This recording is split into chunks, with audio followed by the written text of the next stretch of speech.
y est, c'est enregistré. Ok, rêve top à tout le monde. Donc déjà, ça fait déjà un mois que c'est passé, ça passe super vite. Je pensais que c'était moins que ça. Bon, Hachem, entre-temps, l'Omicron il est arrivé, mais on n'a pas peur, on va continuer les shiurim comme il faut, parce que la vie elle continue, on doit continuer à s'attacher à Dieu, et on doit continuer à éduquer nos enfants. Et surtout dans ces moments-là, c'est maintenant qu'il faut se renforcer, parce que si nous on faiblit, alors automatiquement on a une génération entière qui va faiblir, et c'est pour ça que le Rabbi pendant des années, il a mis toute sa force d'Afka dans les Inyanim qui sont Kashour avec les Inyané Chinour. Le Rabbi il a toujours été Kashour depuis sa jeunesse avec tout ce qui était le Chinour, parce qu'il voyait à travers ça la possibilité de faire perpétuer le Ham Israël. D'accord? Là, on va reprendre juste quelques nékoudotes pour pas que ça soit ennuyant, parce qu'après vous allez dire on se répète. Ouais, alors on va juste reprendre des petites nékoudotes qu'on a dit au dernier shiur et on va essayer de les développer et ensuite on va continuer avec d'autres sujets. Si vous vous rappelez bien, la dernière fois qu'on avait parlé, on avait parlé de l'importance de donner de l'amour. Alors ça, aujourd'hui, on avait dit qu'il n'y avait pas de tridouche. Pas de tridouche quand tu dois donner de l'amour à un enfant, ça tout le monde le sait. Ça nous sert à quoi de donner de l'amour? Et c'est comme quand on donne de l'amour à quelqu'un. En réalité, quand je donne de l'amour à quelqu'un, étant donné que la personne, elle vit dans un monde du regesh, elle vit dans un monde de sentiments, on a toujours cette impression que personne ne nous comprend ou que personne ne peut vivre ce que j'ai à l'intérieur de moi. Donc en réalité, c'est que quand la personne qui est en face de moi, elle me donne un vrai amour. Et c'est là que je veux rajouter par rapport au dernier shiur, tous les parents, ils ont de l'amour envers les enfants, à moins qu'il y ait un problème psychologique. Ça, on n'est pas là pour régler les problèmes psychologiques. Donc un papa ou une maman qui n'a pas d'amour envers son enfant, ça, il y a des psychologues, c'est un autre domaine. En règle générale, les parents aiment leurs enfants. Ça, c'est une nature que Dieu a mis dans le cœur de chacun. Et en malasot, si tu es un parent, tu reçois ça en cadeau d'Akadosh Baruch Hu. C'est pour ça qu'Akadosh Baruch Hu, il redonne un budget amour à chaque enfant qui arrive. Normalement, si tu as de l'amour, à chaque fois, ça devrait s'estomper. Et tu vois bien qu'à chaque fois qu'il y a un nouvel enfant qui arrive dans la famille, à nouveau, tu aimes. À nouveau, tu peux aimer. À nouveau, tu as envie de donner. Parce que sinon, on ne ferait pas d'enfants parce qu'à chaque fois qu'on nettoie les... C'est vrai, c'est fou en réalité. Qui veut nettoyer des couches et qui veut se réveiller la nuit et qui veut préparer des biberons? Personne. C'est-à-dire qu'Akadosh Baruch Hu, il a mis un système où il te rajoute à chaque fois de l'amour pour pouvoir continuer à t'occuper des enfants. Donc ça, c'est pas un chidouche qu'on ait de l'amour. Le vrai chidouche, il est jusqu'à combien on est prêt à dévoiler cela. Le grand problème aujourd'hui, et dans les générations précédentes encore plus, c'est que les parents avaient de l'amour envers les enfants, mais ils avaient beaucoup de mal à l'exprimer. Ils avaient beaucoup de mal à le montrer. Pas les mamans, les papas. Les papas, pas les mamans. Non, pas. Les parents. Oui, Bon. Alors, il y a des mamans poules, il y a toujours eu, ouais. Oui, mais c'était plus dans l'affection. Ouais, alors effectivement, on a expliqué qu'un enfant, plus il grandit, moins il a besoin d'affection corporelle parce qu'il n'a plus besoin de ça pour comprendre qu'on l'aime. Ensuite, plus on grandit, plus avec des discussions, on peut savoir que la personne qui est en face de nous, elle nous aime ou pas. Dans la parole, il y a déjà les sentiments. Maintenant, la Nekuda, elle est quoi? C'est que à partir du moment où je donne de l'amour, mais aujourd'hui, le travail, il est sur un amour dévoilé. Et pourquoi je mets le point sur ça? Parce qu'on aime tous nos enfants. Le seul problème qu'on a, c'est qu'on n'a pas le temps de leur montrer. Dans la génération dans laquelle on est, on a de moins en moins de temps pour montrer à nos enfants qu'on les aime réellement et qu'on les aime vraiment. On est tous préoccupés, que ce soit par le travail, que ce soit par Israël. Baruch Hashem, c'est un pays où tout va très très très vite, où il n'y a pas d'arrêt, il n'y a pas de pause, il n'y a pas d'afsaka. Les parents bichral qui sont religieux, même le Shabbat, le seul jour où ils peuvent se reposer, ils sont la moitié de la journée à la synagogue. Donc en fin de compte, on rentre dans un système, on n'a pas le temps de prouver à nos enfants qu'on les aime. À part des fois où il y a des cas extrêmes, quand l'enfant il se sent mal, il voit que tu es prêt à le prendre chez le docteur, à courir à droite à gauche pour lui. Mais c'est heureusement que c'est pas tout le temps, c'est une fois de temps en temps. Mais le problème, il reste le même. C'est que si je dévoile pas de l'amour à mes enfants, je ne peux pas rentrer dans ce qui s'appelle, on avait dit, la punition. C'est-à-dire que l'amour ne veut pas dire ne pas punir. L'amour veut dire que si je lui ai montré que je l'aime, quand je vais le punir, il va accepter la punition. Il va pas se rebeller. Peut-être qu'il va se rebeller sur le moment, mais il va comprendre que j'ai fait ça pour son bien à lui. Maintenant, aujourd'hui, il y a un grand problème. Le problème, il est qu'on est en train de perdre de plus en plus ce qui s'appelle le Kesher Haïn. C'est quoi Kesher Haïn? C'est le contact visuel. Le contact visuel, ça a été prouvé par pas mal de psychologues et pas mal de gens qui sont dans le Troum, que chez l'être humain, le contact visuel crée des sentiments. D'accord? C'est pour ça que le Rabbi Raetz, une fois dans une sikha, il a posé la question « À quoi servent les yeux ?» Alors qu'à Mouvan, qu'ils ont tous répondu à regarder. Alors il a dit « À regarder ou à ne pas regarder ?» Alors ils ne savaient plus quoi répondre. Ah, pourquoi j'ai des yeux? Pour regarder ou pas pour regarder? Alors il y en a qui ont dit pour ne pas regarder, pour savoir fermer les yeux. Et il y en a qui ont dit non, le but d'avoir des yeux c'est pour regarder.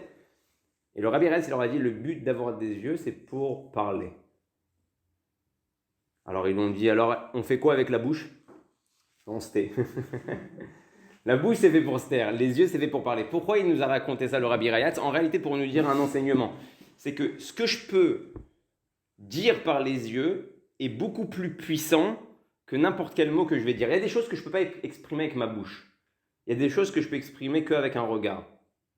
Pareil avec ma femme, pareil avec notre mari, pareil avec nos enfants.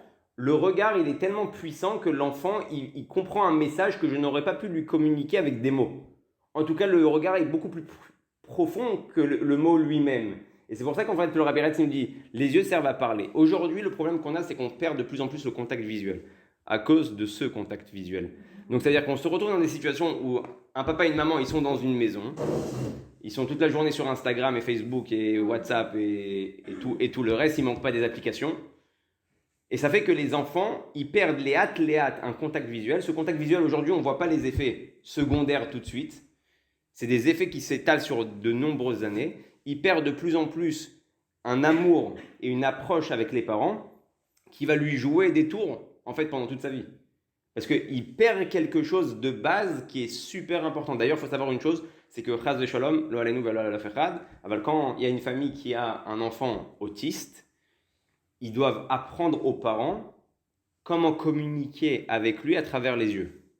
C'est une des façons de pouvoir communiquer avec les enfants autistes, c'est par le regard. Ils leur apprennent à se mettre à leur niveau, à les regarder dans les yeux. Il y a toutes sortes de chitotes, de méthodes à faire pour avoir un contact avec les enfants. Pourquoi ce contact-là? Parce que c'est ce qui lui donne la possibilité de sentir qu'il existe. Maintenant, si on prend la paracha de la semaine, et c'est mes Od Ma'anien, dans la paracha de la semaine, on voit deux choses qui sont en réalité contradictoires, mais qui sont en rapport avec le Zman. Une fois, le Rabbi Rayatz, il avait un dilemme. Est-ce que j'achète avec l'argent que j'ai récolté un livre de Kodesh, pas Picsou, un livre de Kodesh, ou est-ce que j'achète une montre?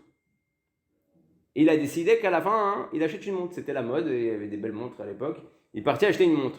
Quand il est parti voir sa maman, il lui a dit « Maman, j'ai eu un dilemme entre acheter un livre et acheter une montre. Qu'est-ce que tu aurais fait toi à ma place ?» Elle a dit « J'aurais acheté une montre. » Pourquoi? Parce que quand tu vas savoir gérer ton temps, alors tu pourras lire des livres comme il faut. Et ça, c'est la Nekuda du juif. Cette paracha-là, il y a écrit Achodesh Hazeh Lachem. Achodesh Hazeh Lachem, c'est quoi? C'est la première mitzvah en tant que peuple d'Israël qu'on nous donne à faire.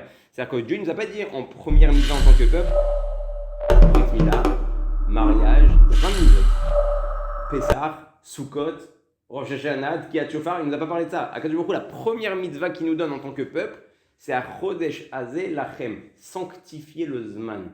Et Akadosh Baruch Hu nous dit, sache une chose, c'est que si tu veux être un peuple qui s'appelle le peuple d'Israël, tu es obligé que ton Zman il soit sanctifié. C'est-à-dire, il n'y a rien pour rien. Tu ne peux pas laisser le temps à l'abandon. Aujourd'hui, on a dit Avram Zaken Baba Yamim.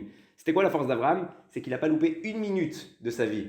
Quand il est arrivé à 120 ans, il a montré à Dieu, voilà, toutes les journées que tu m'as données, que tu m'as fournies, j'ai travaillé. J'ai fait exactement ce que tu m'as demandé. Je n'ai pas loupé une seconde. Alors, d'un côté, dans la paracha, on voit l'importance de ne pas perdre de temps.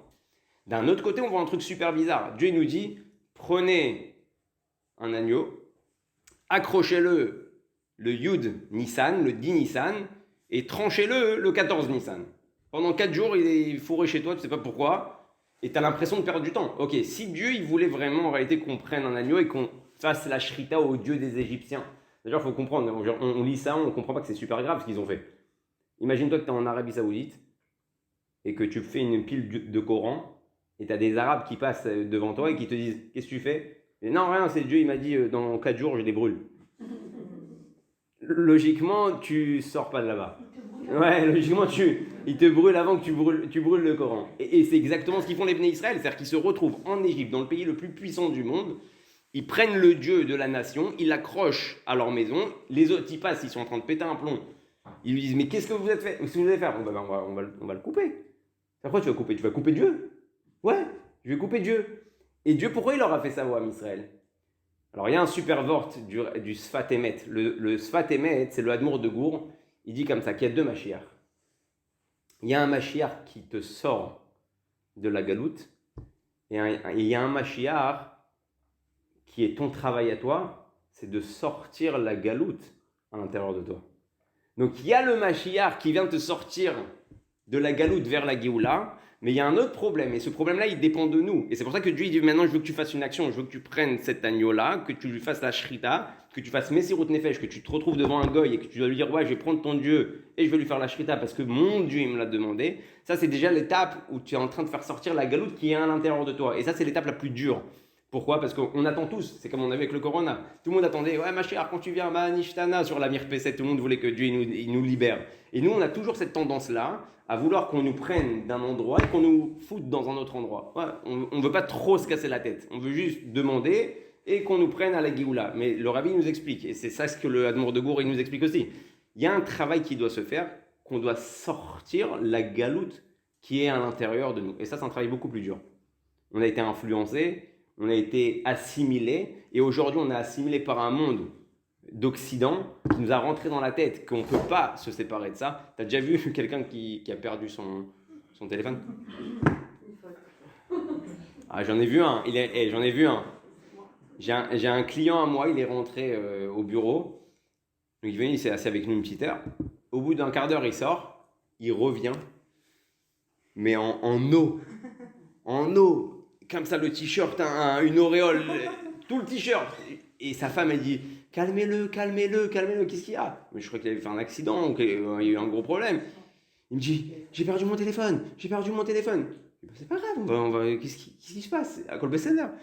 Il était comme un dingue. Il m'a dit, mais tu comprends pas, je peux plus repartir en France, je peux plus rien faire, tout est dedans. Il y a tout dedans, je peux plus bouger, je suis bloqué, j'ai pas les cartes bleues, j'ai pas les trucs, je suis foutu. En fin de compte, apparemment, le type, on est rentré dans les applications, apparemment, le type qui lui a volé, il n'arrivait pas à ouvrir, il l'a jeté dans les buissons, donc on l'a retrouvé dans un buisson. Tu sais quoi, la Géoula? Le type était, presque, on lui mettait de l'eau et ça, les gens, ils ont pas compris ce qui se passe, et en réalité, le type, il a juste perdu son téléphone. Donc ils ont réussi ils ont réussi, quoi qu'il arrive, à nous rentrer la galoute à l'intérieur de nous. Et en réalité, pourquoi je parle de ça? Parce que tu vois d'un côté qu'Akadosh Baruch Hu, il te demande de ne pas perdre de temps, de tout le temps sanctifier ton Zman. Et d'un autre côté, quand tu vois la mitzvah, en réalité, de prendre cet agneau-là et de l'attacher, tu as l'impression qu'Akadosh Baruch Hu, il te dit de perdre du temps. Si tu veux que je fasse la shrita, à ce Dieu-là, je le prends sur place, je fais la shrita. T'inquiète pas, le halaesh, les Égyptiens, ils vont le sentir. La question, ils vont la poser. Pourquoi tu me fais attendre 4 jours avec un agneau dans une maison? En plus, ça sent pas bon. Ça doit être pas sympa d'avoir un agneau à la maison pendant 4 jours. Dans une maison, c'est bof. Avalma, le rabbi nous explique, et c'est ça que j'ai vu dans cette paracha-là, c'est le chidouche qui m'est monté à la tête, c'est qu'en fait, à Akadosh Baruch Hu, c'est exactement ce qu'il nous dit. Il y a des choses dans la vie où il faut savoir réfléchir avant de les faire, où il faut savoir prendre son temps, et il y a des choses où il ne faut pas perdre de temps. Il y a des choses qu'il faut remplir, qu'il faut faire tout de suite. Et ça, c'est comment gérer notre Zman. Et souvent, notre grand problème, et je reviens à cette histoire d'amour en réalité, qu'on n'a pas le temps de donner de l'amour à nos enfants, parce qu'on perd du temps sur ça. Alors, il y a des choses, effectivement, que Dieu te demande sur ça, sur certains points, avant de réagir, avant de dire, avant de faire une action, arrête-toi, réfléchis, est-ce que ça en vaut la peine? Il y a des choses, quand il te dit, ne perds pas de temps. Et aujourd'hui, le dommage, il est qu'on mélange tout. Les choses où on doit perdre du temps, eh ben on ne perd pas de temps. Et les choses où on ne doit pas perdre de temps, on perd du temps. C'est-à-dire qu'on a tout mélangé. Et c'est exactement la Nekuda. C'est-à-dire que quand tu rentres à la maison, ça y est, tu as fini ta journée de travail. C'est le moment où tu dois être avec tes enfants, contact visuel, s'asseoir avec eux, parler avec eux, communiquer, leur donner cet amour-là qu'on parle de dévoiler. C'est de ça que je parlais depuis le début. De l'amour dévoilé, c'est pas de faire un câlin à un enfant. Ça, c'est pas, on se fait du bien à nous-mêmes. Quand je fais un câlin à un enfant, en général, je me fais plus de bien à moi qu'à lui. Lui, à la limite, au bout d'un moment, ça le gonfle, il veut retourner jouer, il veut se libérer. Et puis, quand ils sont adolescents, de moins en moins. Donc, en fin de compte, embrasser un enfant, enlacer un enfant, c'est pas lui donner l'amour qu'il attend. C'est se faire du bien à soi-même. Donner de l'amour à un enfant, c'est d'être capable de mettre ce téléphone-là de côté, avoir un contact visuel avec lui, communiquer et parler. Et je l'ai vu comment? Je l'ai vu cette semaine avec mon fils, la semaine dernière. Bon, ma femme, elle m'a appelé, que sûrement vous connaissez, vous faites ça à votre mari aussi. Ouais, j'en ai marre, c'est toi qui m'as dit, gère-le. Ils m'ont vendu fou, gère-le, je peux plus avec ce gars, gère-le. Les garçons, c'est toi. Ma femme m'a dit, les garçons, c'est toi. Elle m'a laissé le plus sympa. Elle m'a dit, les garçons, c'est toi. Bah ouais, bah oui, les filles, tu leur as dit, fais ça, elles font bah, au Hachem, c'est beaucoup plus calme. Ah bah, la Nekuda, elle est que, j'ai dit, tu sais quoi? Et ma femme, au bout d'un jour, 2 jours, 3 jours, elle voit que j'ai rien fait encore. Elle me dit, dis-moi, tu comptes lui parler au gosse? Dis-moi, tu comptes faire quelque chose? Je dis, ouais, je compte faire quelque chose. Mais pas maintenant. Au moment voulu. Qu'est-ce que j'ai fait? Il y a un soir, j'ai trouvé un Zman, je suis rentré plus tôt. J'ai dit à mon fils, tu sais quoi? Tu veux, on va se balader, moi et toi, dans la rue? Il me dit, ah ouais, vas-y, je mets mon manteau, on va se balader. On s'est baladé, on est arrivé dans un parc. Il était 8h, 9h, donc il n'y avait personne. Moi et lui, on s'est assis, mais je sais pas si vous avez ça. Maintenant, ils font genre de balançoires, mais c'est des ronds comme ça énormes. Ouais. Je me suis allongé avec lui. Il s'est allongé à côté de moi. Et on a regardé les étoiles. Et on a commencé à parler. Et on parle. Ça va? Ouais, super. Alors, et à l'école, ça va tes copains? Ouais, super. Et tes morim? Ça va super, Baruch Hashem. Et léat, je l'ai emmené à la discussion que je devais avoir avec lui. Et tout d'un coup, il me raconte tout. Il me raconte le pourquoi du comment, il me raconte pourquoi il s'est comporté comme ça, il me raconte qu'est-ce qu'il a à l'intérieur de lui, qu'est-ce qu'on lui a dit, qu'est-ce qu'on lui a fait. Il me raconte que ses frères et ses sœurs, ils lui font ci à la maison, ils lui font ça, donc il en a marre et c'est pour ça qu'il se renferme. Et d'un coup, tu vois qu'en fait, le gosse, à partir du moment où tu lui as montré, pas un câlin forcément, tu as montré de l'amour, mais un vrai amour. Je prends maintenant du temps pour toi. C'est pas que je te fais un bisou et je me suis fait du bien. Je prends du temps vraiment pour toi parce que je t'aime. Explique-moi ce que tu as à l'intérieur de ton cœur. Et là, d'un coup, clac, il m'a tout raconté.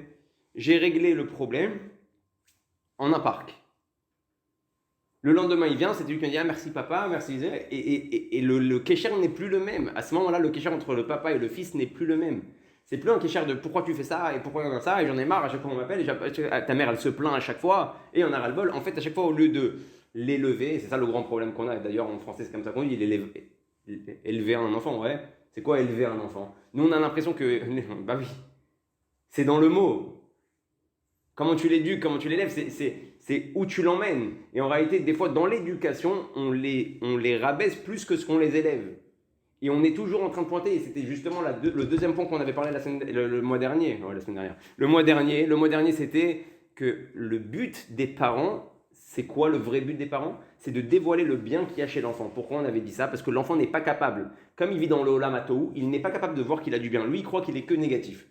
Toute la journée, on le grogne, ses frères et sœurs, ils le grognent, ses parents, ils lui crient dessus, ses morim aussi, ils lui font des remontrances, ses amis aussi. Donc en réalité, un enfant, il a toujours le sentiment qu'il n'est pas super.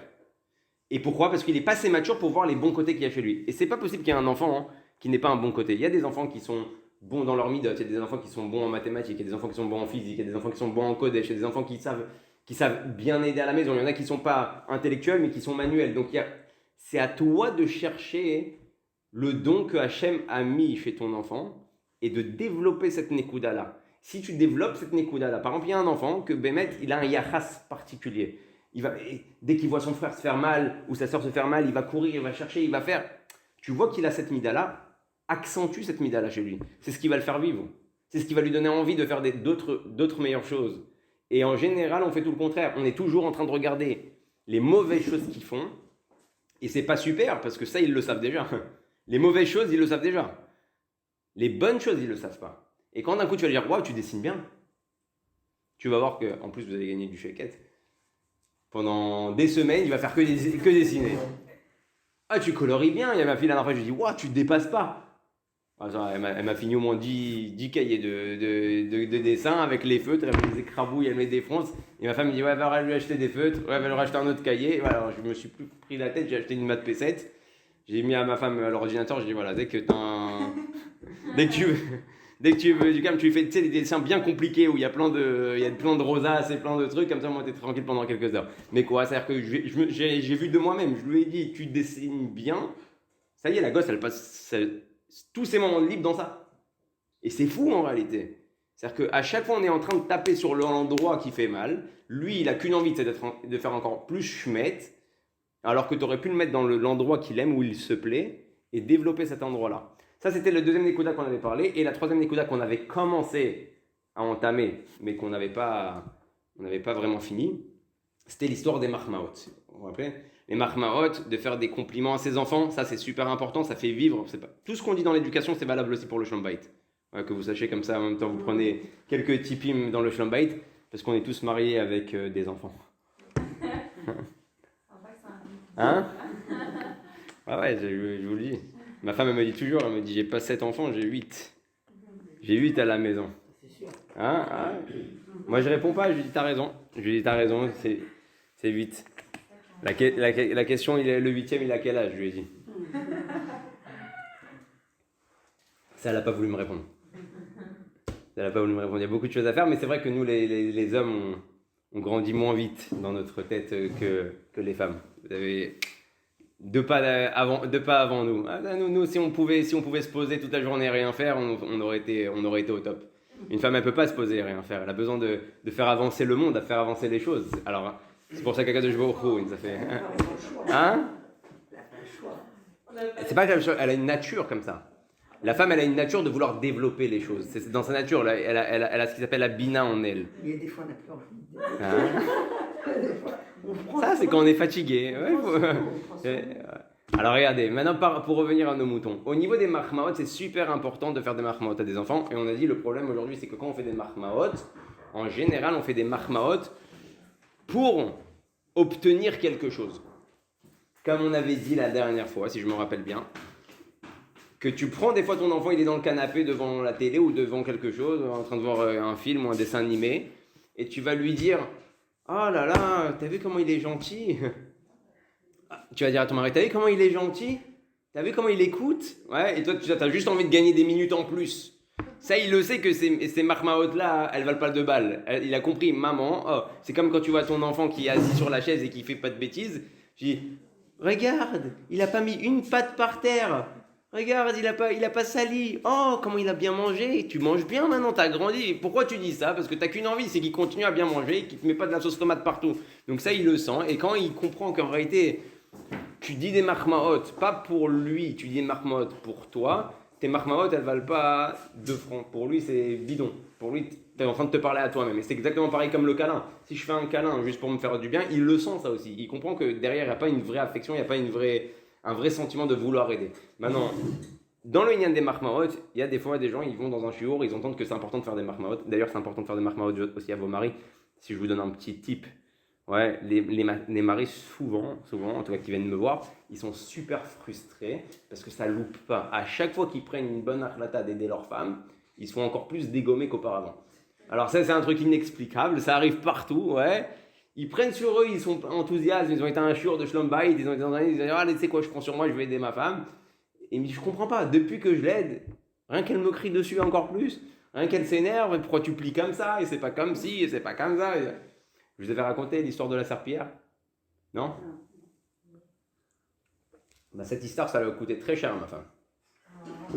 Elle était partie à l'époque en voyage parce qu'elle avait un voyage très important à faire en France. Et bah, au Hachem, elle m'avait laissé tous les gosses à garder. C'était pire que le Corona. Ah ouais, c'était incroyable mais vrai. J'ai passé une semaine, j'ai failli je l'ai menacé. Je lui ai dit si tu reviens pas, je saute par la fenêtre. C'était vraiment kipchuto, c'est-à-dire je devenais fou. Je les habillais le matin, l'autre je finis de l'habiller, il renverse ses cornflakes par terre, je nettoie les cornflakes, l'autre il lui jette le biberon d'eau sur la tête, l'autre il lui met du pétel, l'autre il lui met truc. Je suis devenu fou. Je lui ai dit mais c'est pas possible. Hein? Ouais, moi je reconnais. Je reconnais, c'est juste qu'on n'arrive pas, c'est tout. On n'a pas le même potentiel. Alors, dans tout ce balagan-là, j'avais fait un truc super intelligent. Étant donné que je grognais tout le temps ma femme, qu'elle nettoie tout le temps, donc je lui ai dit, attends, pourquoi t'attends pas la fin de la journée pour nettoyer? Ouais. Donc dans ce même principe, je lui ai dit, bah j'attends la fin de la semaine.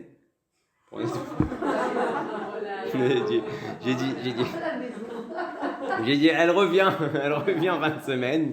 Je vais pas me galérer, c'est le même cirque. Donc je vais nettoyer, je vais ranger, ils vont remettre des trucs. Voilà.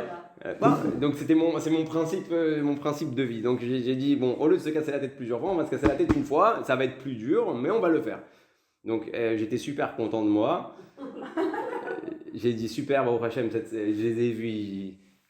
Alors ils étaient comme des fous, les gars. C'était la première fois de leur vie qu'ils ont eu ça. Ils jetaient des coussins, il n'y a personne qui ramassait derrière eux. Ils ont des habits, des batailles, des trucs. Le dernier jour, j'ai dit allez, super. Tac, je prends ma journée de travail. Je dis à mon associé, je lui dis écoute, aujourd'hui je viens pas, j'ai un truc super important à faire. Parce que si je le fais pas, ça va. Pendant une semaine, tu me revois pas au travail. J'ai tout nettoyé, j'ai tout rangé, j'ai tout truc. Et j'ai décidé de faire la serpillière pour finir le ménage. Bon, sûrement que je suis pas super doué.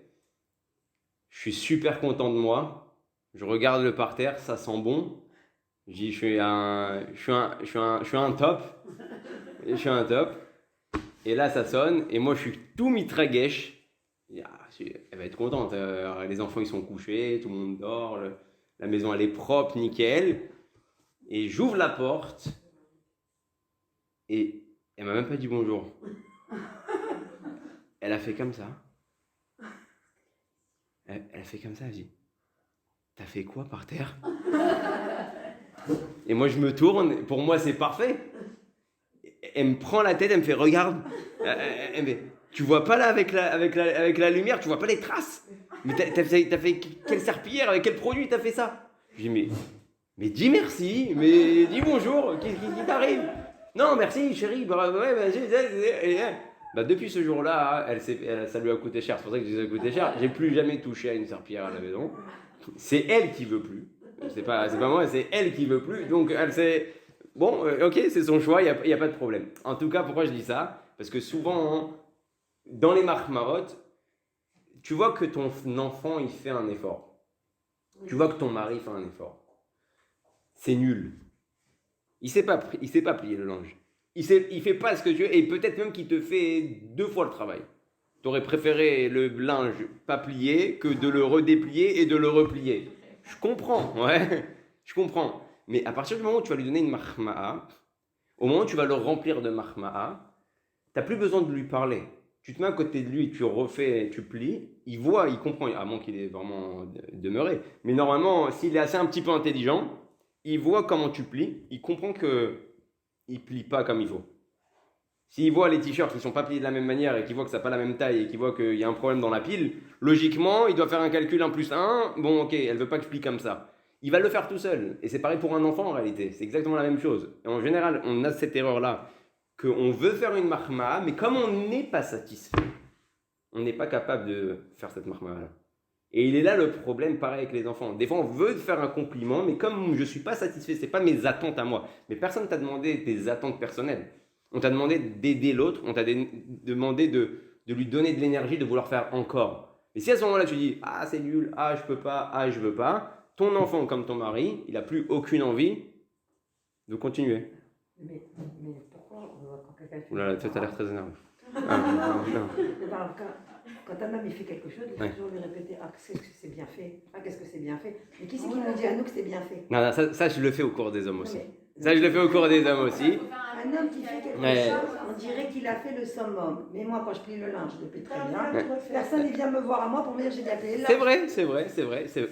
C'est vrai. Mais vous avez moins de problèmes que les hommes à ce niveau-là. Parce que vous, les femmes, comme on avait... Oh non, je n'étais pas dans ce shiur-là. On avait fait un shiur de Shlom Bayit à Ashdod. Les femmes, elles attendent de l'attention, tandis que les hommes, ils attendent du kavod. C'est 2 notions qui sont complètement différentes. Chez les hommes. Ah, pourquoi? C'est bien fait. Moi, c'est vrai que mon mari, il fait plein de choses. Mais quand il fait quelque chose, il me dit toujours ah, c'est bien. Il faut manger. Ah, c'est bon. Je dis mais moi, est-ce qu'on me dit tous les jours que c'est bon? Mais dis-moi, c'est bon. Mais est-ce que c'est bon? Je dis oui, c'est bon. Non, mais tu me l'as pas dit. Mais si, je te l'ai dit, ça y est, c'est bon. Un homme, il vit de ça. Ah oui? Ouais. Un homme, regarde, je vais te dire une chose.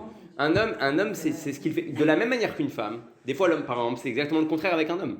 Un homme, il ne comprend pas une femme pourquoi elle a besoin de l'attention. Un homme, il ne demande pas en général de l'attention. Il ne demande pas que tu lui achètes son petit parfum et que tu lui mettes sous son oreiller et que le soir il va s'endormir, il va trouver oh, j'ai mis un petit parfum. Il s'en fout de ça, un homme. D'accord? Pourtant, une femme, tu lui fais ça. Quoi, mon mari, mon anniversaire, il a pensé à moi, il m'a fait un. Donc, ce que toi tu trouves débile envers l'homme, l'homme il trouve débile aussi envers la femme. Mais c'est pas quelque chose de débile en réalité, c'est une nature. C'est-à-dire de la même manière qu'un homme il s'en fout de l'attention, lui donne pas d'attention mais donne-lui du kavod, et ben la femme c'est le contraire. Me donne pas de kavod, je m'en fous du kavod, mais donne-moi de l'attention. Bien sûr qu'il nous doit du respect, qu'on lui doit du respect, et pas plus pour l'homme. Non. Je suis pas en train de dire qu'il faut te donner du respect ou pas. Je suis juste en train de dire qu'un homme, le respect lui fait beaucoup plus plaisir qu'une femme qui reçoit du respect. La reconnaissance plutôt, non? Ouais, je sais pas comment on traduit vraiment kavod, mais comme on est en train de parler de plier le linge, tout ça, c'est vrai que la reconnaissance, c'est un mot plus qui est. Kavod, c'est plus pour qu'il y a des parents, je trouve qu'un mari. Oui, c'est vrai, non, parce que le mot kavod en hébreu, il a une signification qui a plusieurs significations. En français, c'est bien dispatché. Il y a reconnaissance, il y a respect, il y a tout ça. Mais c'est-à-dire qu'au niveau reconnaissance, l'homme, il reçoit des énergies. Une femme, elle n'a pas besoin de reconnaissance. La preuve en est, c'est qu'elle cravache toute sa vie pour sa famille, pour sa maison, pour ses enfants, et elle n'a jamais demandé forcément de la reconnaissance. Elle le fait parce qu'elle sait qu'elle doit le faire. Donc il y a une différence de nature. Comme quand tu es dans un salon, tu as un truc par terre. Ouais. Bizarrement, tout le monde passe au-dessus du truc. Mais toi, tu le vois tout le temps le truc. Donc tu te dis, mais pourquoi les gens, ils ne le voient pas, ceux qui vivent avec toi, mais toi tu le vois toujours. Tu vois toujours la petite chose qui est par terre. C'est exactement ce que tu dis. Une fois, il m'est arrivé un truc, ça c'était extraordinaire. J'étais dans un endroit et j'étais dans un endroit avec des amis et on se lève le matin et apparemment les chats, ils ont fait un gros kiff dans la poubelle. Ils ont tout mis par terre. Mais ils ont tout explosé. Ils ont pris le sac poubelle, ils ont fait un ravage. Et je vois ça le matin, je dis, oh. Je dis, ma femme, elle va voir ça. Elle va péter un plomb. Les enfants, je m'imagine déjà les enfants qui sont en train de patauger dedans, en train de jouer, en train de trucs. Ça va être un carnage. Ouais. Et je vois, c'était la première fois que j'ai vu ça dans ma vie. Toi, tu dis que c'est ça dérange. Je vois une personne que je connais, une femme, et elle passe devant, elle fait, oh, truc de fou. Et elle prend son livre, et elle s'assoit et elle truc. Et je regarde, quoi, c'est comme un homme. C'est comme un homme, elle s'en fout. C'est incroyable. Et en fait, c'était pas ça la vraie raison. La vraie raison, c'est que Béhémet, que la Kavod là, elle a des principes qui sont plus importants que nos principes. C'est que pour elle commence pas à nettoyer, elle commence pas à ramasser, elle commence pas à balayer tant qu'elle n'a pas fait ses brachot, tant qu'elle n'a pas fait sa tefila, tant qu'elle n'a pas fait ses. Bien sûr qu'elle a raison. Bien sûr qu'elle a raison. Mais c'est pas forcément ce qu'on aurait fait. Je me fais la réflexion tous les matins. Ouais. Et c'est dur. Et ça n'a rien. 13h, je me dis, mais alors. Exactement. Mais plus on repousse et moins on met d'investissement dans la chose. Juste pour qu'on comprenne, qu'on revienne sur une de la mahma. Donc un enfant, il peut vivre avec des mahmaot. Maintenant, il faut faire attention parce que des fois, on va dans un shiur et c'est à ça que je voulais en venir. On entend que c'est important de faire des mahmaot. Donc l'enfant, pendant une semaine, on va le bombarder de mahmaot. Ah mon chéri, ah t'es le plus intelligent, ah t'es le plus beau, ah t'es le plus fort, ah t'es le plus puissant, ah t'es le ci, et t'es le ça. Et d'un coup, quand le shiur il commence à s'estomper dans notre cœur et dans notre tête, il n'y a plus rien. Ouais. Alors là, le gosse, on l'a complètement perturbé, on l'a complètement déboussolé. Il ne comprend pas pourquoi papa, maman, pendant une semaine, ils m'ont fait des mahmaot. Et maintenant, il n'y a plus rien. Quand je suis devenu. Qu'est-ce qui s'est passé en une semaine? Donc c'est important d'avoir un ketsef de mahmaot. Et comme on avait dit, c'est important d'avoir un ketsef de mahmaot qui est spécifique à la chose. Des fois, on dit à l'enfant, ah, t'es trop chacham. T'es trop chacham, ça veut rien dire. Parce que l'enfant, à ce moment-là, il se pose la question, je suis chacham dans quoi? Je suis chacham en maths, je suis chacham en physique, je suis chacham en Torah, je suis chacham tout court. C'est-à-dire quoi, je suis chacham? Par contre, s'il dit une phrase chacham, et qu'à ce moment-là, tu lui dis, la phrase que tu viens de dire, elle est chacham, là, il va s'attacher à cette phrase-là, il va comprendre que dans cette phrase-là, il y a quelque chose d'important, et c'est ça qui va développer chez lui. Il va tout le temps chercher des phrases chacham. Par exemple, et là, je l'ai remarqué avec mon fils, une fois à Shabbat, il a posé une très bonne question sur la paracha. Je lui ai pas dit t'es chacham. Je lui ai dit la question que tu as posée, elle est extraordinaire. Maintenant, il me pose des questions toutes les semaines. Ouais. Et Béhémet, il cherche une question chacham. Il cherche. Il me dit mais papa, dis-moi, dans la paracha, il y a écrit ça et il y a écrit ça. C'est pas bizarre? Pourquoi il n'y a pas écrit ça, il n'y a pas écrit ça? Et je le vois qu'il s'efforce à chercher des questions qui ne sont pas standards. Pourquoi? Parce que je lui ai dit une fois, ta question elle est chacham. Et c'est sur ça qu'on doit mettre le point. Sur les enfants qui ont fait des mahmaot, on doit chercher quelque chose de spécifique à lui, de spécifique à ce qu'il a dit. Pas un truc global, t'es plus beau, t'es plus gentil, t'es le plus fort, ça veut rien dire pour lui. Il il y a plus fort, il y a plus beau, il y a plus grand, il y a plus intelligent, je le vois dans ma classe. Par contre, quand je chope sur un détail, là, il va commencer à développer ses bons côtés chez lui.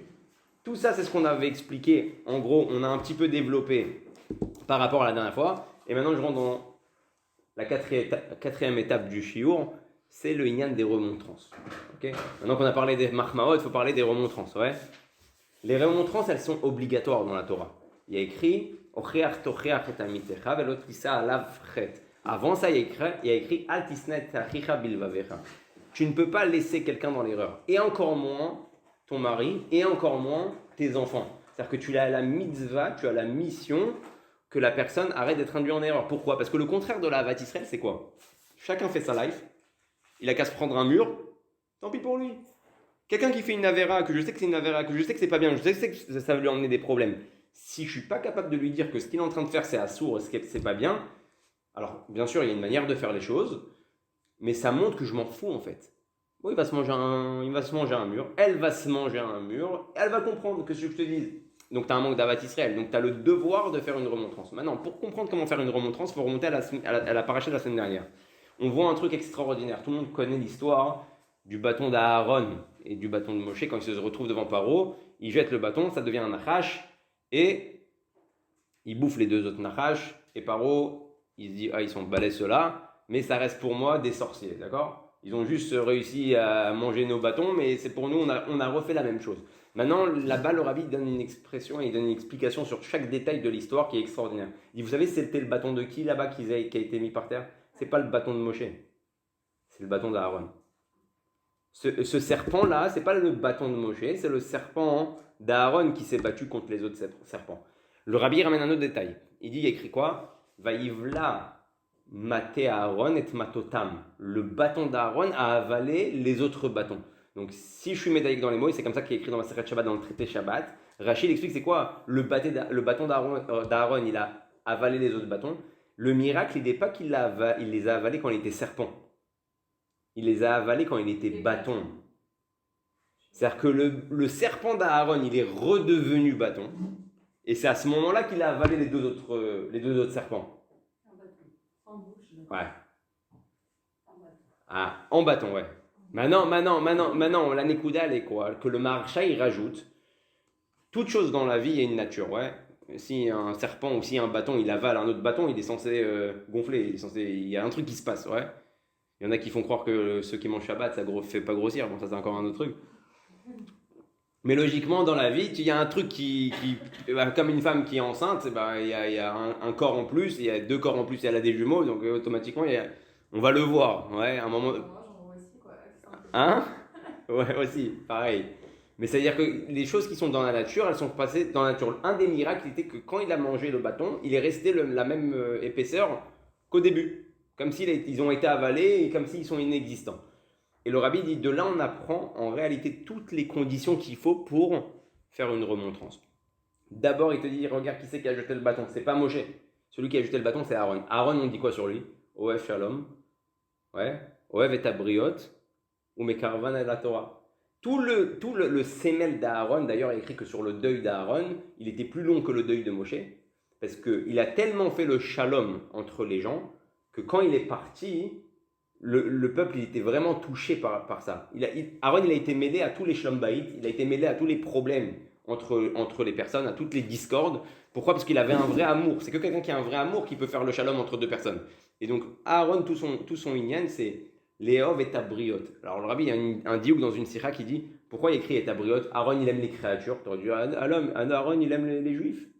Aaron il aime le Ham Israël. Il te dit sache une chose, c'est que Aaron il est capable de voir une personne, même s'il a aucune qualité. C'est-à-dire la seule chose qui lui reste, le mec il est complètement pourri. C'est-à-dire la seule chose qui lui reste, c'est que c'est une créature de Dieu. Par le simple fait qu'il est déjà une créature de Dieu, il aime. Tout simplement.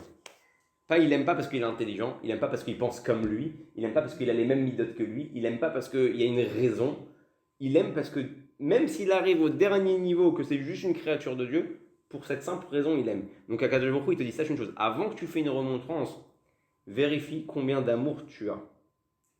Est-ce que tu es comme Aaron ou pas? Si tu es comme Aaron, là tu passes à la deuxième étape. C'est quoi la deuxième étape? Le nachash, il est chaud. Son venin est chaud. Le bâton, c'est tout le contraire d'un nachash. C'est froid. Il te dit, si tu dois faire une remontrance, ne sois pas un nachash. Attends d'être redevenu un bâton. Et c'est que ça dans l'éducation.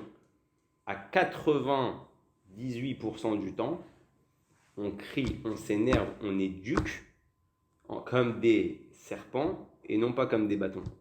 Et donc quand on va éduquer comme des serpents, la morsure elle fait mal, la morsure elle brûle, et la morsure elle peut être aussi mortelle. Et donc à chaque fois qu'on va s'énerver, à chaque fois qu'on va vouloir éduquer, mais on est sous la pulsion, en réalité sous la colère des choses, on va mal éduquer notre enfant à ce moment-là. On ne va pas lui donner exactement ce qu'il a besoin. Donc d'abord, attends de redevenir froid, attends de redevenir un bâton, attends de te calmer. Même si c'est en fin de journée, c'est pas grave.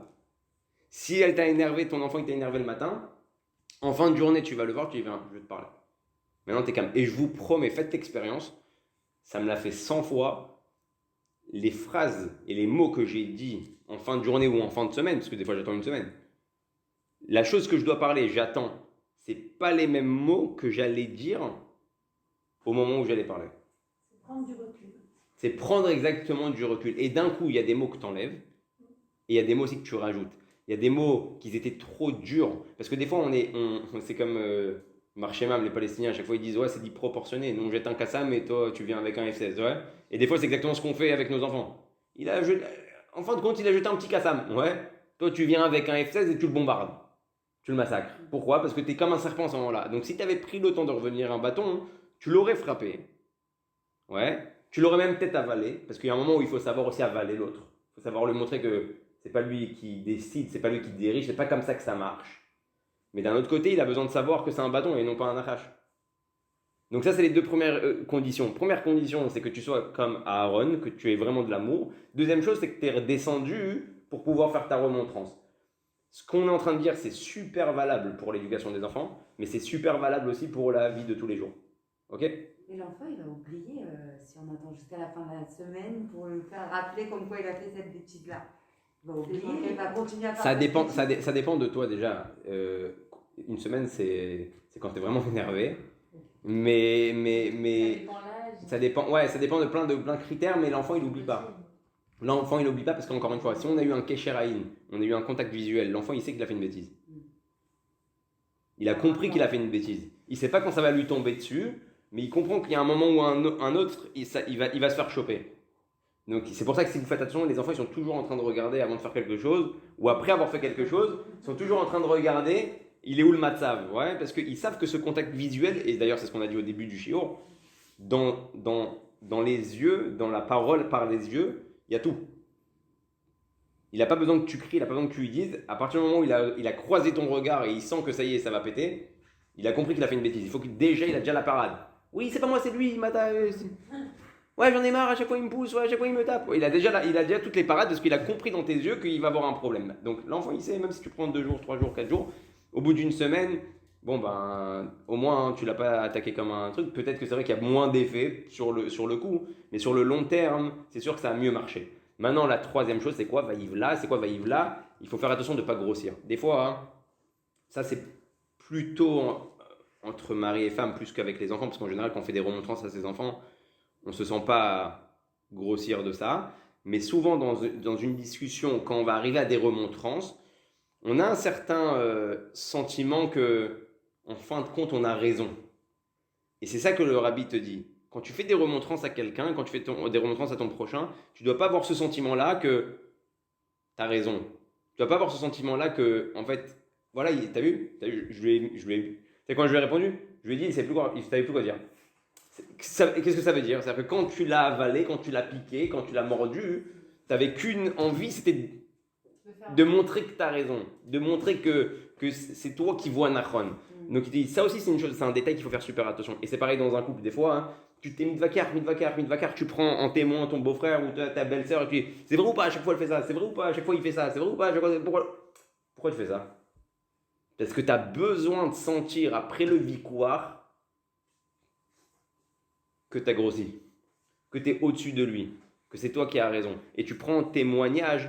Faites attention, ça arrive souvent quand on fait un repas de famille ou un repas au restaurant. Si on est tout seul, jamais on sera embrouillé. Quand il y a des gens, d'un coup, tu sors des dossiers. Pourquoi tu sors des dossiers? Ouais, mais de toute façon, il fait tout le temps ça. Lui, il a une tête en l'air, mais un truc de fou. Tu l'aurais pas dit ça si tu étais tout seul avec lui. Tu lui dis ça maintenant devant les autres parce que tu as besoin que les autres ils te fassent un appui. Au moment où ils te font cet appui-là, tu te sens en fuite. Et c'est ça le troisième détail qui dit. Pour ça que le bâton d'Aaron, il n'a pas grossi. Il n'a pas avalé pour se grossir lui-même. Quand un enfant il te manque de respect, par exemple, il ne te parle pas manque de respect, attention, pas de vulgarité. Faut tabasser tout de suite. Non. Je rigole, faut enlever des trucs comme ça.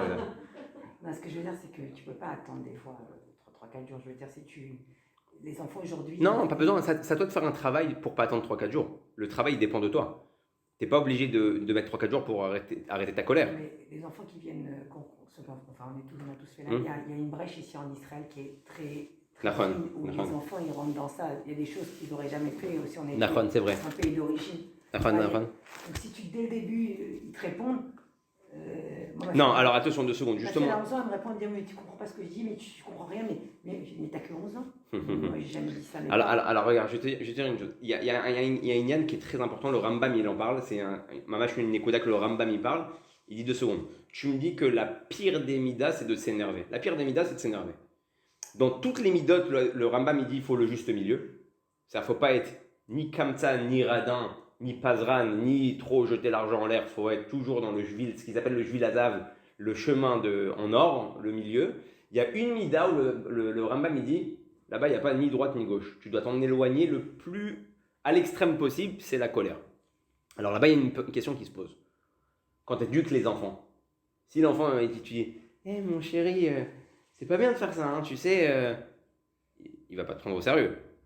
Si quand ton fils, Chaz Shalom, il vient et te dit ah ouais, mon copain il m'a donné un pétard à l'école, on a kiffé, c'est un truc de fou, ouais. Et tu lui dis mon fils, tu déconnes, c'est pas bien. Ouais, il va continuer à fumer, ça c'est sûr. Donc tu as besoin de montrer que tu es en colère. Et elle est là, Nekuda. Le Rambam il dit tu ne dois pas être en colère, tu dois montrer que tu es en colère. Elle est là, Nekuda. Parce que si je suis en colère réellement, je suis comme le serpent. Et quand je vais piquer, il ne va pas sentir. Mais comment tu fais pour montrer que c'est un travail. Nahon, il faut prendre des choses à cœur. Il faut être betokef. Il faut être betokef, comme le rabbi dit toujours. Il faut être betokef pour que les choses elles passent. Il faut comprendre que ici c'est la limite. Et je ne compte pas me plier. Il faut aussi que quand les enfants ils nous disent quelque chose, il ne faut pas le prendre contre nous. En fait, nous c'est ça qu'on le prend contre. Nahon. C'est notre. Des fois, regarde, des fois ça vient d'un sentiment personnel. Encore une fois, c'est comme le bisou du début. J'ai peur que les gens entendent que mon fils a ou que ma fille a. J'ai peur des fois d'une conscience propre. Quoi, c'est ma fille, quoi, c'est mon fils, quoi, c'est. Donc en fin de compte, je rentre dans un système où je suis plus là maintenant pour l'éduquer. Je ne sais pas si vous vous rappelez le mois dernier, on avait parlé d'une histoire d'un enfant d'un riche. Vous vous rappelez de cette histoire? C'est exactement la même histoire de l'enfant du riche. Il dit à son père, je sais que tu veux pas que je m'améliore pour moi, tu veux que je m'améliore pour toi parce que je suis la tâche sur ton tableau. Et ça, l'enfant, il le sent. Il le sent quand, par exemple, le fils, c'est le fils du rave, de la communauté. Il sent que le père, maintenant, il est dans toute sa colère, il a envie de péter un plomb, mais pourquoi? Parce qu'en fait, il est en train de lui pourrir son image, il est en train de lui pourrir qui il est. Et donc, il travaille même plus sur l'éducation de son fils, il travaille sur son kavod à lui, sur comment les gens vont le voir. Moi, je connais quelqu'un, un rave, qui a eu sa fille qui est partie en cacahuète. Quand je dis en cacahuète, c'est-à-dire il est rave, elle se balade devant les gens de sa communauté et elle fume Shabbat. C'est souvent comme ça, c'est très profond. Ouais, rébellion, mais en mode tête contre tête. Pas en mode rébellion, je fais ce que je veux, laisse-moi tranquille. C'est vraiment schmette jusqu'à la fin. C'est-à-dire tu passes devant les gens que ton père il connaît, Shabbat, et tu allumes des clopes. Donc, l'autre, il était dans un état... il savait plus quoi faire. Il rentrait à la maison, il voyait sa fille sur le canapé avec les clopes, devant les petits frères, devant les petites sœurs. Elle attendait la bagarre. Elle attendait le victoire. Elle attendait la baston. Elle attendait ça. Elle le cherchait. Il devenait fou. Il dit Hachem, qu'est-ce que tu m'as fait dans ma maison? Comment c'est possible? Il est rentré en guerre avec elle. Et donc, plus la guerre, elle continuait, et plus elle l'a rendu fou. Au début, c'était les cigarettes, après, c'était les jupes, après, c'était les hauts. Ouais, elle l'a rendu zinzin. Il savait plus quoi faire. Il a pleuré toutes les larmes de son corps. Il dit, mais je sais pas, je peux pas. Il dit à sa femme, je fais plus Shabbat ici. Je reste plus ici, moi. Reste avec tes enfants. Moi, ça y est, je me barre. Je peux pas. Je vis dans une maison de Milchama. Et une fois, il était assis comme ça dans un Farbringen. Et il commence à pleurer. Il commence à pleurer avec un autre Rav. Il explique toute sa situation. Et là, le Rav, il lui met une baffe dans la tête. Mais une baffe dans la tête. Ouais, une vraie. Non, je dis jamais des choses fausses. Il dit une baffe dans la tête, bam! Il le regarde choqué, il dit pourquoi t'as fait ça? Il lui dit je comprends pas. Tu cours du matin au soir pour faire des balais de tchouva. Quand tu vois un juif qui est pas religieux du tout, t'es prêt à faire chiour pour lui, t'es prêt à lui mettre les tefilines, t'es prêt à l'embrasser dans la tête, t'es prêt à le prendre, t'es prêt à le inviter Shabbat à la maison, t'es prêt à l'emmener à la synagogue, t'es prêt à prendre du temps. Il dit, et ta fille, t'arrives pas à l'aimer, t'arrives pas à l'embrasser. Titbayesh lecha, il va dire. Et honte à toi. Ça l'a complètement perturbé. Il s'est rendu compte à ce moment-là qu'en réalité, depuis le début, pourquoi il est en guerre. Il est en guerre avec elle, à cause de lui, pour lui-même en réalité. C'est là qu'il a compris qu'en réalité, en fait, la même fille que j'ai à la maison, c'est le même juif que je vois dehors qui n'est pas religieux. Et donc, c'est ma mission de le faire tu vois. Et donc, il a changé toute sa façon de la voir.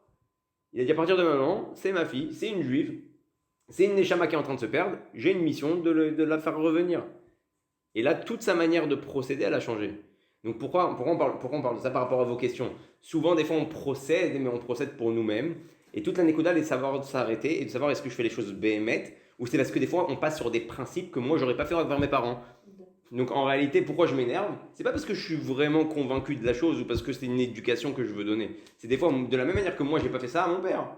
Ouais, alors pourquoi elle fait ça à mon père? Et donc en fait, je m'énerve plus pour les bonnes raisons. En vrai, c'est la gamme. Ouais, on est tous remplis d'ego, mal à sauter. Et pourquoi on est rempli? Son attention. Non, mais pourquoi on n'arrive pas à réagir d'une façon à supporter nos enfants, enfin, Ouais. c'est pas à supporter en vrai, c'est à agir de la manière la plus juste. C'est parce qu'on a beaucoup de. Enfin, quand ils nous parlent mal, c'est notre gars qui parle en fait. Nahon, mais on a un devoir d'éducation et c'est là qu'on ne doit pas oublier. Est-ce que je réagis parce que j'ai été touché dans mon amour propre ou dans ma personnalité, ou est-ce que maintenant je suis conscient que je dois bien réagir de la même manière, aussi fort, aussi dur? Pourquoi? Juste parce qu'en fait, je veux pas qu'il grandisse comme une racaille. Et donc je suis obligé d'agir à ce moment-là. Mais quand je réagis de cette manière-là, c'est plus le même cœur qui parle. C'est plus la même personne qui parle. Et là, l'enfant, il le perçoit, et là, l'enfant, il le ressent.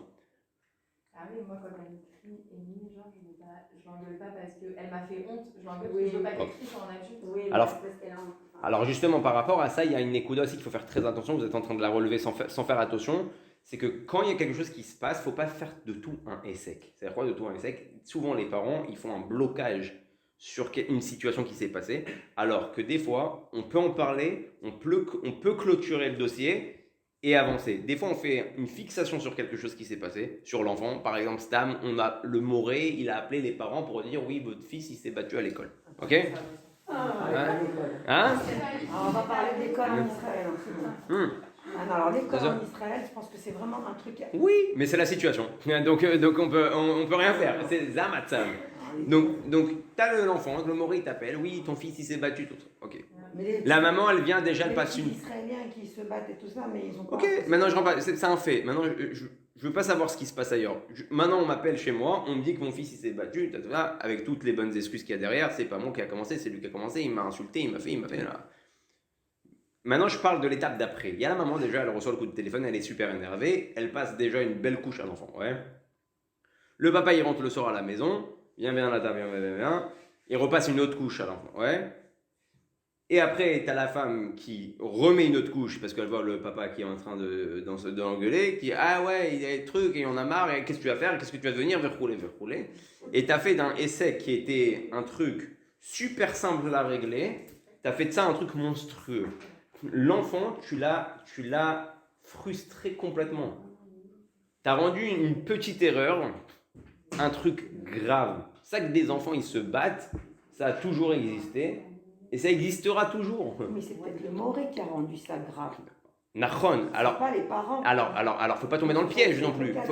Faut pas tomber dans le piège. Ouais, c'est ça. C'est exactement ce que je suis en train de dire. Des fois, c'est le Moré, pareil. Par exemple, moi, encore, je vous donne des exemples sur moi parce que c'est le plus simple.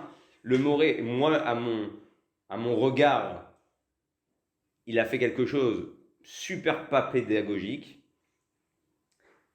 Mon fils, bon, il a eu un moment un petit peu turbulent, c'est normal. Après 2 ans de corona, il n'a pas été pendant quasiment 1 an à l'école. Il y avait plein de malades, il y avait plein de trucs. On ne l'avait pas envoyé pendant un bon moment. Quand il a repris la reprise scolaire, il avait un petit peu oublié c'était quoi s'asseoir en classe. Ouais, il avait la jugeote. Il n'arrivait pas à s'asseoir. Pendant des mois, il y avait des séguères et des zooms. Il s'est habitué à un écran au lieu de s'habituer à quelqu'un qui lui parle. Donc, il avait au début de l'année un problème, c'est qu'à chaque fois que le Moré il parlait, au bout de une demi-heure, 3/4 d'heure de cours, il se levait, Moré, je veux aller aux toilettes. Ouais, je veux aller aux toilettes. Et là, il allait aux toilettes, en fait, il allait jouer au foot. Ouais. Bon. Ça, ouais. Bon, moi c'est des trucs qui me font rigoler, mais bon, ça, j'ai pas le droit de lui montrer. Donc le Moré, il m'appelle, mais en furie. Ouais, ton fils, et tout ça, là. Au début, je crois qu'il allait m'appeler parce qu'il y avait quelque chose de très très grave. Bon, c'est pas bien, c'est pas Nachon. Je veux pas lui dire, ouais, mon fils, allez l'OM, moi, je vais pas le pousser à devenir footballeur. Mais bon, je lui ai dit au Moré comme ça, je lui ai dit, moi j'ai une question à te poser. Comment ça se fait que tu le laisses sortir? Tu es en train de te plaindre là qu'à chaque fois il te fait ça. Il y a un moment, tu lui dis, écoute, tu as 2 minutes, tu vas aux toilettes, tu reviens pas, attention à toi. Mais tu le laisses, c'est en mode FKR. Je lui dis, apparemment, de ce que j'ai compris, il joue pas au foot tout seul. Hein. Il y a tous ses copains qui le suivent après. Ils sont un groupe, ils ont fait un match de foot. Ouais, ils font un match de foot sur le compte du Chior. Donc je lui dis, il y a un problème de Anala, il y a un problème. Je lui dis, il n'y a pas un Avbaït, il n'y a pas un Madrir, il y a pas. Nous, je lui dis, en France, on avait un Madrir dans les couloirs. On avait un surveillant. Il était là et c'était son rôle. Dès que tu traînais trop aux toilettes, dès que tu t'allais les trucs, il était là, il va ouvrir en classe, et qu'est-ce que tu fais là et qu'est-ce que tu fais truc. Vous n'avez pas de surveillant. Les Morim, ils laissent la moitié de la classe sortir dehors. Et je lui dis, si tu veux, je te montre des photos. J'ai des photos, alors il n'y a pas de problème. Ce qu'il fait, c'est pas bien. Mais bon, tu peux pas me rendre toute l'histoire, truc. Ok, bon, non, oui, mais tu comprends. Il s'est bloqué sur lui. Il m'a convoqué, il m'a dit voilà, je veux que tu viennes à l'école, je veux te parler de vive voix. Ok, je viens avec ma femme. Il vient, il nous convoque. Grosse réunion pour le match de foot. Donc, on est assis, on parle, écoute, et c'est assis. Ok, j'écoute avec beaucoup de cavode. Et d'un coup, il décide d'appeler le gosse. Et là, j'ai eu énormément de peine. Parce que je vois mon fils qui rentre dans la salle du directeur, des surveillants. Et il ne s'attend pas à nous voir. Et je le vois, il rentre, ah papa, maman, tu vois, super content. Il court sur moi, il me fait un câlin. Et t'as le Moré qui lui fait, tu sais pourquoi t'es là, Mendel? Alors il dit non. Alors il dit, bah voilà, j'ai dit à tes parents, qu'est-ce que tu fais dans les shiurim, que tu sors et que tu scies et que tu ça. J'ai vu son visage. J'ai été super peiné. J'ai dit un truc comme ça, il l'a rendu énorme. Maintenant, moi, je me retrouve dans un dilemme. Soit je prends position pour mon fils, et je lui dis au Moré, t'es complètement débile, t'as aucune pédagogie, tu fais pas ça à un gosse, tu le frustres. Tu me dis, il a fait un truc super grave, tu me convoques, c'est normal. Il est sorti de classe après 2 ans de corona, faire un match de foot avec ses copains, il n'est pas le seul, et il faut rouler. Ok, tu m'en as parlé, j'en ai parlé. Il m'a donné une raison qui m'a satisfaite. Il m'a dit, Aaron, regarde, je te promets que je ne fais pas ça pour lui faire du mal. Je veux taper fort pour qu'il comprenne en début d'année qu'il faut qu'il arrête. Il n'est plus en Kita Gimel. Il est en Kita Vav. Donc ça y est, à cet âge-là, on ne fait plus ça. J'ai dit, ok, j'accepte. C'est vrai que ça lui a fait un changement radical dans sa façon de faire les choses. Maintenant, c'est quoi le problème? Pour moi, il a grossi le problème. Mais si j'avais continué à la maison, ma femme, quand on est rentrée, m'a dit, qu'est-ce que tu penses? Peut-être qu'il faut lui parler, il faut qu'il comprenne. C'est vrai, attends, d'un côté, ça ne se fait pas de faire ça. C'est le fils de Chalia, après quoi, il joue dehors. Je dis, non, ça y est, c'est fini, ça y est. Il a eu pour son grade, il a eu pour sa dose. Pas besoin d'en rajouter. Et c'est souvent l'erreur qu'on fait des fois. Et on fait un essai. C'est bon, tu as parlé au gosse, tu lui as expliqué, tu l'as truc. Next, le bloque pas. Des fois, c'est toi qui le focalises sur une chose. Et d'ailleurs, c'est la vie de nous-mêmes. Des fois, on fait une faute, on se focalise sur la faute. D'ailleurs, le rabbi n'était pas pour ça. Il y a beaucoup de gens qui sont derrière les tikkunim tout le temps. Tikkun ça et tikkun ça et tikkun ça et tikkun ça. Et toute leur vie, ils font des tikkunim. Ouais. Mais d'un autre côté, les tikkunim, ils les font pas avancer. Pourquoi ? Parce que comme sa tête elle est plongée dans le tikkun, comme sa tête elle est plongée dans cette avéra-là, il est tout le temps dans cette avéra-là. Dans son subconscient, ça le pourchasse. Il est tout le temps derrière ça. Il va devoir refaire un autre tikkun et un autre tikkun et un autre tikkun et un autre tikkun.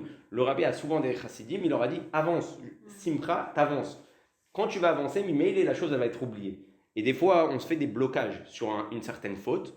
Mais en fait, à force de faire ce blocage sur cette faute-là, on reste dans une bulle où on fait toujours cette faute-là. Et on a toujours besoin d'un tikkun. Et bien c'est pareil pour l'éducation des enfants. Si tu lui mets le doigt trop sur un inyan, c'est toi qui le plonges dans ce inyan-là. Il va rester toujours dans ce cercle-là, de ce problème-là. Et en fait, tu ne vas jamais pouvoir sortir de cette nekuda-là. Ça, c'est un truc qui est super important au niveau des remontrances. Donc on a parlé du bâton d'Aaron, on a parlé de ça. Et on a parlé de ne pas faire de tout un essai. Des fois, il faut savoir aussi comment faire une remontrance. Si l'enfant n'est pas capable de recevoir la remontrance, il faut savoir passer par des exemples. Je vais vous donner une histoire qui est super concrète à ce niveau-là. Il y avait Rav Zouché Mehanipoli et son frère Noam Elimelech, deux tzadikim, on les connaît dans la chassidoute. Il y a beaucoup d'histoires sur eux. Une fois, ils sont rentrés dans un hôtel, ils ont vu un juif mettre ses tefilines, c'était le patron de l'hôtel. Et avec leur roi Hakodesh, ils ont vu que les tefilines, ils n'étaient pas cachers. C'est-à-dire que le type, ça fait 20-30 ans qu'il mettait les tefilines. Ouais, ils n'étaient pas sous. Et comme ils ont compris que de venir voir quelqu'un et de lui dire « Ouais, tu sais que tes tefilines ne sont pas cachers », ça peut vexer ou ça peut... Ouais, qui tu es toi pour me dire que c'est pas cachère, qui tu es, tu te prends pour un tzaddik, tu te prends pour un rave, tu te prends pour un si. Ils se sont assis les deux. Ils ont étudié et ils ont commencé à parler des tefilines. Ils ont dit, tu te rappelles le monsieur qu'on avait vu la dernière fois, qui avait des tefilines qui n'étaient pas cachères? Il dit, ouais, le pauvre, pendant des années, il mettait ses tefilines et ils n'étaient pas cachères. Pourquoi? Parce qu'il ne les a pas fait vérifier. Et ils ont parlé de ça. Et l'autre à côté, il a entendu. Quand il a entendu ça, il s'est dirigé vers eux. Il leur a dit, dites-moi, vous savez, vous vérifiez les tefilines? Il a dit, oui, je sais vérifier. Ils ont ouvert les tefilines devant lui. Tac, tac, tac, ils ont vérifié. Oh, incroyable. Et elles ne sont pas cachères. Il a dit, mais ne t'inquiète pas, on sait aussi écrire des tefilines. On va t'écrire des tefilines. Et on va te faire des tefilines cachères. Il y a toute une histoire après qui est extraordinaire, mais c'est pas ça. La nekuda que je veux dire, c'est que des fois, si ton enfant il n'est pas capable d'entendre la remontrance parce que tu sais que c'est quelque chose qu'il va pas accepter ou que c'est trop dur pour lui à admettre, des fois, on raconte une histoire. Raconte une histoire.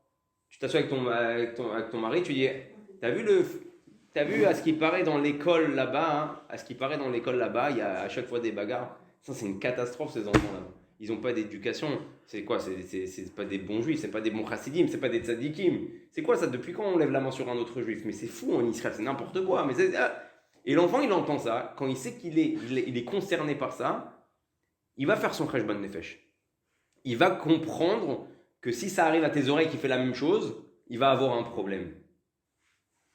Ça marche pas à tous les coups. Ça, c'est Chacham Enav Berosho, c'est toi en tant que parent de savoir est-ce que c'est le bon moment de passer par un exemple tierce ou est-ce que aller en front. Si tu vas en front, tu dois faire tous les calculs qu'on a dit juste avant.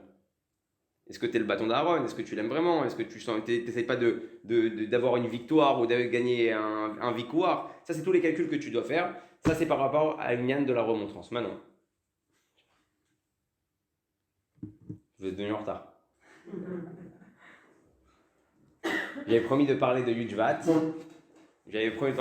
Mais je vais juste finir une écouda sur l'union de l'éducation. C'est pas encore fini, hein. Si on revient, il y a encore de quoi parler, vous inquiétez pas. Un enfant est excité. Ça, on a toujours un problème avec les enfants qui s'excitent. En Israël et dans le monde entier aujourd'hui, il y a une nouvelle mode, c'est qu'on veut des enfants pommes de terre. Il a un problème de cachef verikouz, rétaline. Ça, c'est le rêve de tous les morim dans le monde entier aujourd'hui. Ils sont plus là pour éduquer les enfants, ils sont là pour les rendre des pommes de terre. Ouais, donne-lui un cacheton, donne-lui un cachet, le laisse pas se développer. Un enfant excité, c'est normal. Il n'y a rien de plus normal qu'un enfant qui fait le fou, il vit dans le monde du Tohu, comme on a expliqué. Avant d'arriver dans le monde du Tikkun, comme nous, quand on est grand et que notre tête, elle se met en marche et qu'on comprend qu'il y a des choses à faire et des choses à ne pas faire, l'enfant, il vit dans un monde de fou. Il n'y a pas de limite. Je peux sauter, faire des galipettes. Déjà tu vois, ils font des trucs de malade. Ils se mettent sur un mur, ils se pendent, ils se truc. Je dis, mais pourquoi tu fais ça? L'autre, il prend une boule, il lui jette sur la tête, il s'explose de rire. Mais t'es fou. Mais c'est normal, il est dans le monde du Tohu. Et donc, en fait, t'essayes quoi? T'essayes de le rendre adulte avant même qu'il puisse être adulte. Et il est là le grand problème. Donc un enfant qui s'excite, c'est normal, c'est barré, et tu... Ça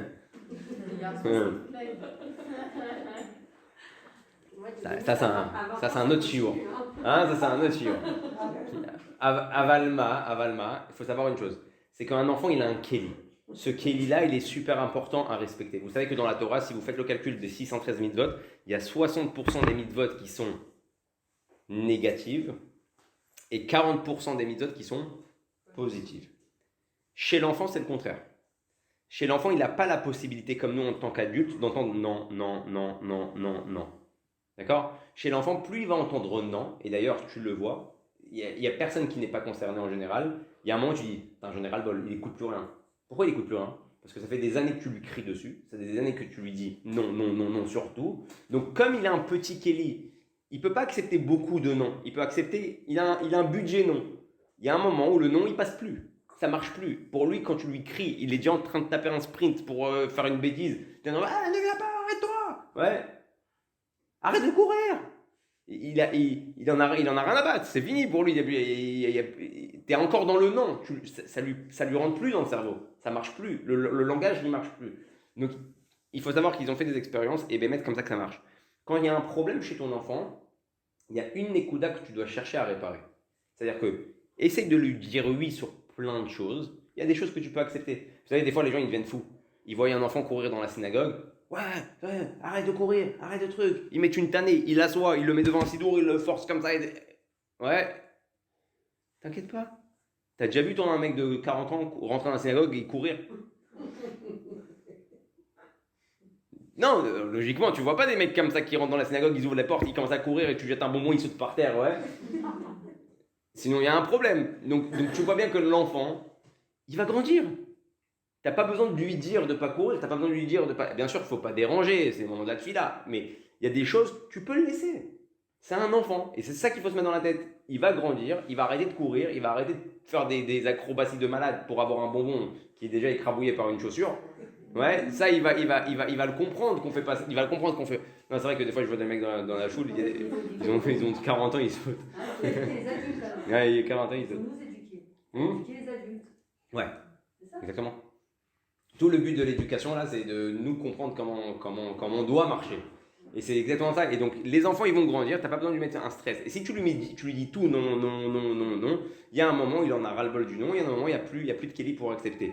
Donc, tu dois faire un budget de non et un budget de oui. Tu dois savoir sur quoi dire un maximum oui, laisser du lest, et sur quoi tu veux travailler.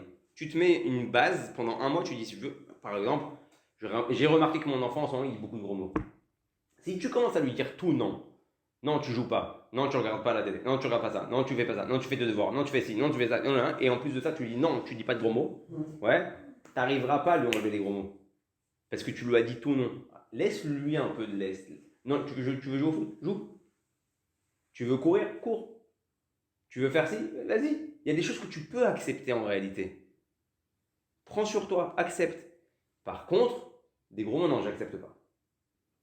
Ça, j'accepte pas. Tu dis encore un gros mot, tu vas voir. Ok, maman. Il peut accepter maintenant le non sur ça, parce que tu lui as dit oui sur plein d'autres choses. Mais quand tu rentres dans un système où tu lui dis tout non, c'est là qu'il pète un plomb. Et ça, il faut savoir une chose. Le Rabbi Israël de Salent, il dit un très beau machal. Il dit, quand tu captures un oiseau dans ta main, un homme, il a toujours un dilemme. Si je le serre trop, il va clamser, je vais l'écraser, il va mourir. Si je le serre pas assez, il va s'envoler. Il dit, c'est exactement ça l'éducation des enfants. Il faut savoir le garder dans la main sans qu'il sente qu'il puisse s'envoler où il veut et sans qu'il sente que tu l'as écrabouillé. Et ça dépend de toi. Il faut être trop intelligent. Non, Faut penser. Faut réfléchir avant. En fait. C'est pour ça c'est ça qui nous différencie des animaux, c'est qu'on a une tête. La seule question, c'est si on la met en marche. C'est ce qui s'appelle Chabad, Chokhmah Binadat. À la base, pourquoi le Admor Zaken il a créé la stratégie du Chabad? C'est justement pour qu'on s'arrête sur toutes ces choses-là, sur toutes ces petites choses de la vie de tous les jours, et savoir faire une réflexion de dire est-ce que là j'écrase ou est-ce que là je libère? Est-ce que là il va s'envoler ou est-ce que là je vais l'écrabouiller? Si tu sais faire tous ces petits calculs-là, hein, logiquement tu devrais t'en sortir dans ton éducation. Maintenant, il y a une autre chose qu'il faut savoir. L'enfant, tout son rôle, c'est de sortir de ses kélim. Lui, il sort de ses kélim toute la journée. Il n'a pas de kélim, d'accord? Maintenant, c'est quoi le problème? Le problème, c'est quand il voit que les parents, ils pètent un câble. Donc, il fait un calcul tout simple. Moi, je sors de mes kélim. Lui aussi, il sort de ses kélim. En fait, on a tous des kélim, ouais, on a tous des ustensiles, des réceptacles. Ouais, on a tous des réceptacles jusqu'à quand ça déborde. Donc quand l'enfant, en fait, il court de partout, il fait le fou, il déborde, il sait qu'il déborde. Ouais, il sait qu'il est en train de déborder, mais c'est plus fort que lui. Quand il voit ses parents aussi en train de déborder, qui sont en train de péter un plomb, qui balance le balai, vas-y, je vais te courir, et l'autre, il tape un sprint derrière le gosse, il sait que son père, il sait que sa mère, ils sont sortis aussi de leur kélim. Donc il dit quoi, le gosse? Dans son subconscient, comment ça marche?